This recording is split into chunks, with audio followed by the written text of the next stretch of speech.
আমাৰ মাননীয় মুখ্যমন্ত্ৰী হেমন্ত বিশ্ব শৰ্মাৰ বিশেষ ধন্যবাদ। আৰু আমাৰ নলবাৰী জিলাত যিটো আমাৰ জয়ন্তদাই যিটো আমাৰ কৰি দেখুৱালে, বহুত আমাৰ MLA আহিল, বহুত মানে নেতা আহিল, এই ক্ষেত্ৰত কোনো পদক্ষেপ লোৱা নাছিল।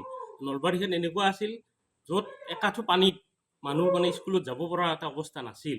কিন্তু বৰ্তমান যিটো দেখিছোঁ, এনেকুৱা ৰাতি 12টা-1টা বজাতো মানুহবিলাক খুব খোজকাঢ়ি যাব পাৰে, বা তিৰোতাৰ ক্ষেত্ৰত কোনো অসুবিধা নাই, কোনো মানে আনকি এটা টৰ্চ নোহোৱাকৈও আমি যাব পৰা অৱস্থা এনেকুৱা হৈছে। আৰু আমাৰ যিটো ব্ৰিজ বনালে, আমি ব্ৰিজ দুখন বনালে, এই ব্ৰিজ দুখনৰ কাৰণত বিভিন্ন ধৰণৰ অসুবিধা আছে, আনকি এক্সিডেণ্ট পৰ্যন্ত হৈছিল আমাৰ ইয়াত।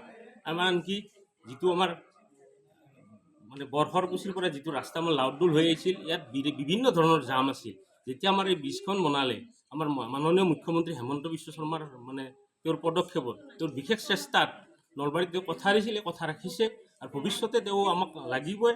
আৰু তেওঁৰ দ্বাৰা আমাৰ অসমখনৰ ক্ষেত্ৰত ভৱিষ্যত অসমৰ পৰিকল্পিত যিকোনো ব্যৱস্থা ক্ষেত্ৰত আমাৰ মাননীয় মুখ্যমন্ত্ৰী মহোদয় আমাৰ বিশেষ প্ৰয়োজন, আৰু ভৱিষ্যতে মাননীয় ডক্টৰ হিমন্ত বিশ্ব শৰ্মাক আমাৰ প্ৰয়োজন মুখ্যমন্ত্ৰী।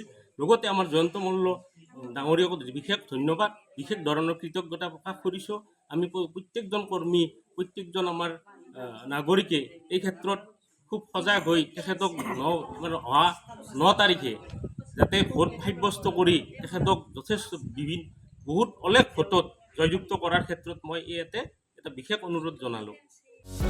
যিকোনো খবৰৰ বাবে যোগাযোগ কৰক আমাৰ এই নম্বৰত 9181 307 221।